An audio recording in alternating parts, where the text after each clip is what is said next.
Saturday, June 6th. And we're going to start with a serious matter, but let's first say New York Knicks. Wow.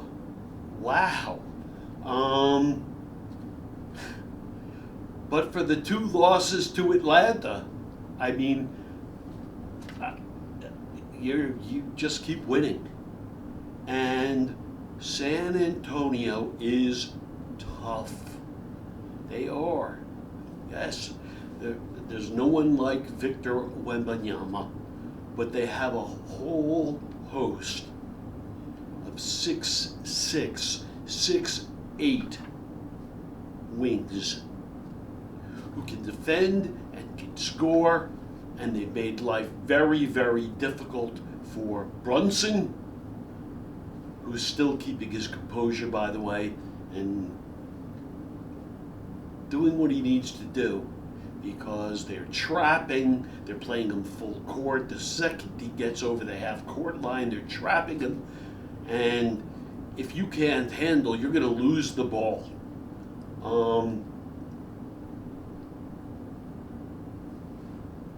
But they keep winning. And it's been a team effort. Karl Anthony Towns has played wonderfully, composed. All of those stupid offensive fouls that he had throughout the season have been curtailed. Him handling the ball up top has been just a wonderful thing, really, for the team. I first spoke about it, a couple of months ago, because I was noticing when they, gave him some free rein, it inspired him, and as he was penetrating, he dished off and made some really good passes. This is before he was anointed, if you will, and given the new role as a point center. But it takes so much pressure off.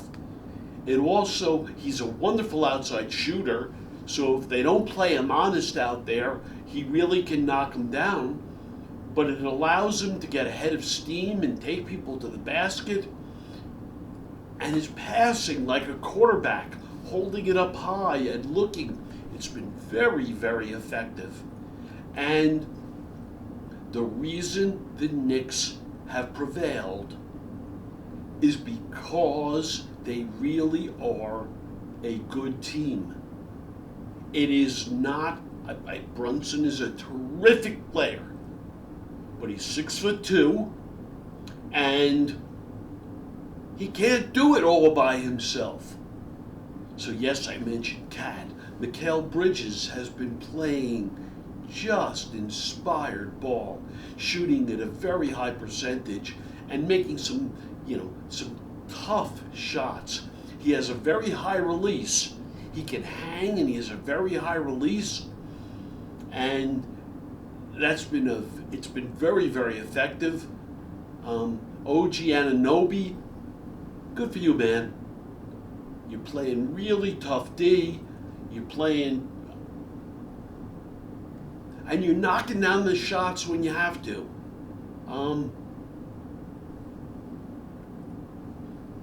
It's been really impressive. And again, just to be repetitive, it's because San Antonio is really good. They're going to be around for a long time. They're young. It's not over with. But I said I had something very serious to talk about, and I do. I have something very serious to talk about. And that's Trump is going to be attending the game at Madison Square Garden. He was invited by James Dolan. Well, I met James Dolan. I met him a number of years ago. I was at a Milken conference in LA, and there was a sports panel, and to date it a little bit, Dolan was a panelist, and remember the agent Lee Steinberg, he was there, and it was a breakout session, and so smaller group, and we had some cocktails and hors d'oeuvres, and I got to meet them, and it was then that I just was so unimpressed with Dolan. I didn't think he was nice at all. And it's interesting because I was a Knicks season ticket holder and a Rangers season ticket holder for years, for 8 years, 9 years. My office used to be right in the Empire State Building, so for the company we were able to just go to lots of games. And I lost my passion and love for the teams that I grew up with because of that meeting with James Dolan, where I really felt like he was a bad guy.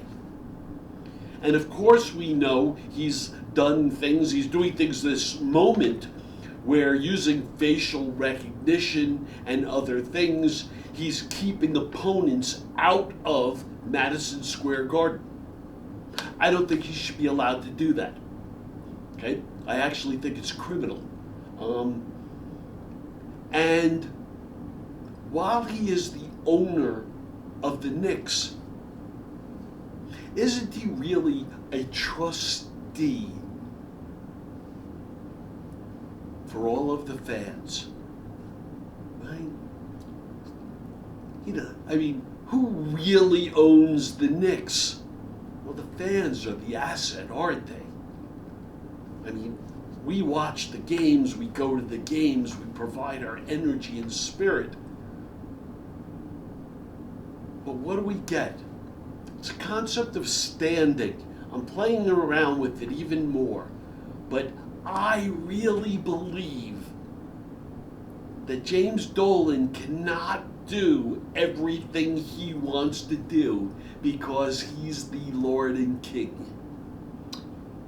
And to that point, inviting Donald Trump to a city that doesn't like Donald Trump is just insulting.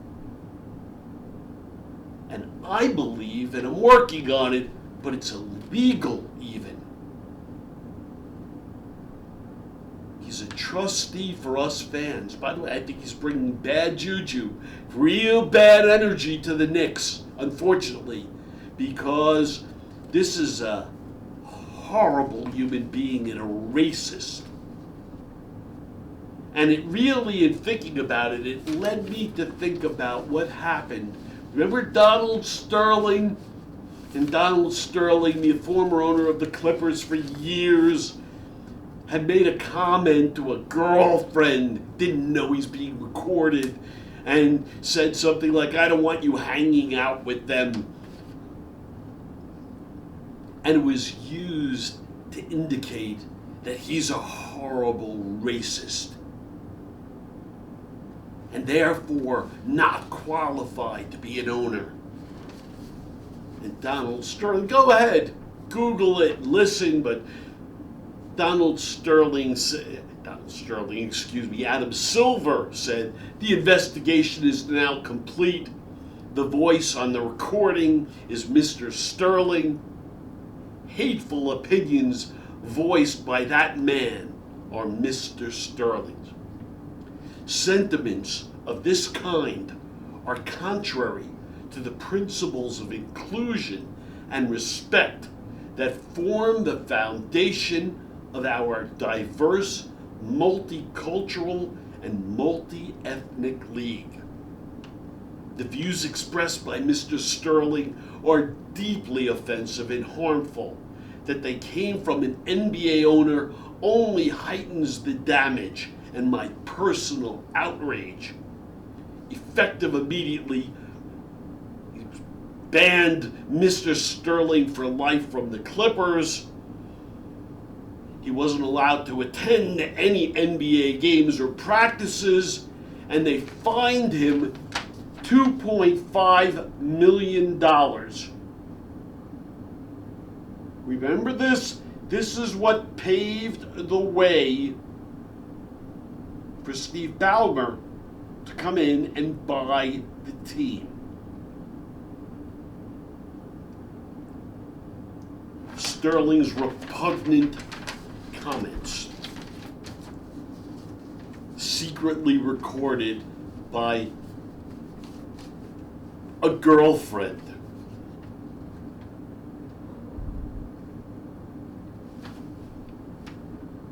But what does Adam Silver say regarding Donald Trump now going to Madison Square Garden?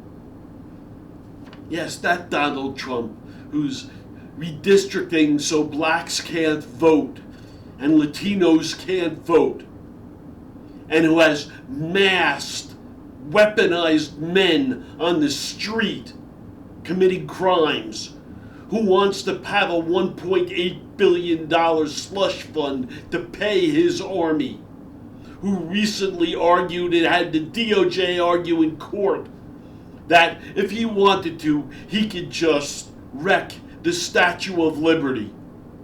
I mean, it's endless, right? This is a convicted felon and a criminal, and there's nothing that's proper with this sick racist. Well, Adam Silver said he was thrilled that a New Yorker like Trump wanted to partake in the city's basketball excitement. I'm just so excited, right?